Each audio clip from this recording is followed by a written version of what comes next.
শন টেইটের ১৪০.৫ kilometre গতির বল good লেন্থে inswing delivery Sabbir রহমানের কাছে তা মোটেই কঠিন মনে হয়নি। লফটেড স্ট্রেট ড্রাইভে টেইটের মাথার ওপর দিয়ে বল নিয়ে ফেলেছিলেন ৮৩ মিটার দূরে। ডানহাতি এই ব্যাটারের তখনও অভিষেক হয়নি আন্তর্জাতিক ক্রিকেটে। পরের বছর আন্তর্জাতিক অঙ্গনে এসেছেন, অল্প সময়ের মধ্যে হার্ড হিটার তকমা পেয়েছেন। তবে তার অনেক আগেই অস্ট্রেলিয়ান ফাস্ট বোলার শন টেইটের নজর তিনি কেড়েছেন। সাব্বিরের ক্যালিবার সম্পর্কে টেইট খুব ভালো করেই ধারণা সেদিনই পেয়েছেন।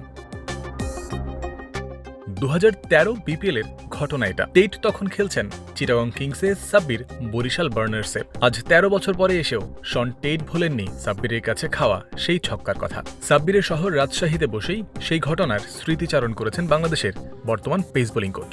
গত ২৬ ফেব্রুয়ারি রসিকতা করে বলেছেন, এখনো হয়তো টেইটকে দেখলে সেই ছক্কার কথাই মনে করেন সাব্বির। ফলের নির্যাস ও দুধের সমন্বয়ে পোলার টর্নেডো গ্রিন অ্যাপল আইসক্রিম। মন ভালো থাক। He hit me straight back over my head for 6. I was playing for Chittagong Kings. He was very young. He was young, and we still talk about that, myself and him, actually. I think every time he sees me, he thinks of that shot.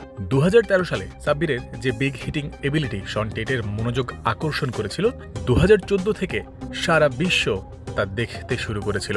২০১৬ T20 Asia কাপের দ্বিতীয় সর্বোচ্চ run সংগ্রাহক, একই বছর অনুষ্ঠিত টি-২০ বিশ্বকাপে সেরা ১০-এ ছিলেন highest স্কোরারদের মধ্যে।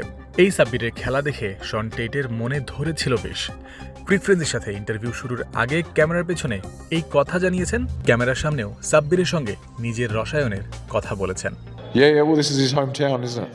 So I've spent a fair bit of time with him in the past. I played against him. I've coached him as well. So yeah, we've had a long history as well, yeah. Sabbir রহমানকে শন টেইটের দারুণ পছন্দ।